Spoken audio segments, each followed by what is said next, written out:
探月卫星嫦娥1号顺利发射升空，经过重重的关卡，长达12天的宇宙飞行，终于要靠近计划的目的地——月球。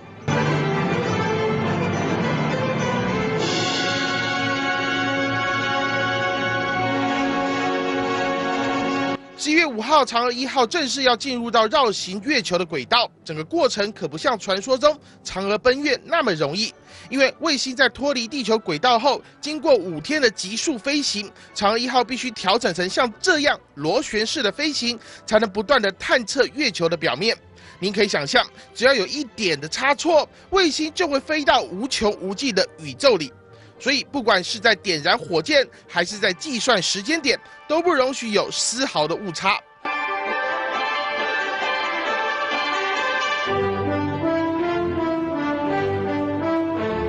而大陆的控制中心可以说是聚精会神，注意嫦娥1号每一步的变化。其实，回顾整个奔月计划，卫星还在绕行地球轨道的阶段，每一次要进行变换轨道，对执行人员来说都是一项挑战。 终于闯过了重重的关卡，正式要奔向月球。这刹车要如何踩得好，将会直接影响到嫦娥能不能够回归月球的怀抱。要是没有任何意外，卫星在绕行轨道后就会启动探测功能，大量月球表面的资料就会陆续的传回大陆。中国航太的科技也就正式进入到一个新的纪元。东森新闻陈明华综合报道。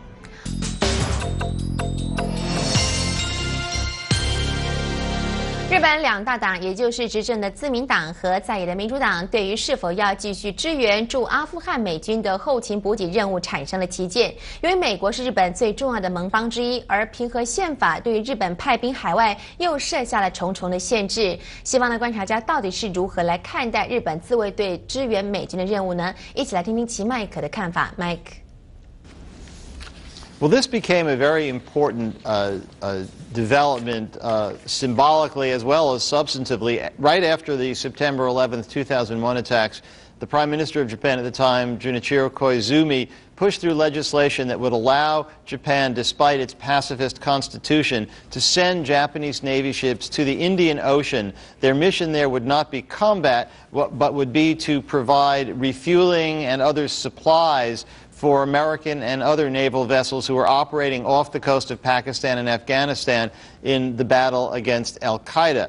What happened is that when Koizumi left office, his successor, as Prime Minister Shinzo Abe, was inept and unpopular, and in the summer, the LDP ruling party lost its majority in the upper house of the Japanese parliament, and the opposition Japan Democratic Party became the majority there. And the LDP has always opposed this move, and its leader made clear that they would not authorize renewal of this bill. So you now have a situation where the Japanese ships are coming back. It is certainly going to be an irritant in Japan's relations with the United States. The U.S. Defense Secretary Robert Gates is due in Tokyo in a few days, and the new Prime Minister Fukuda is due in Washington for his first visit since taking office in November. But I think it's important to see this in the proper context, which is that this vote to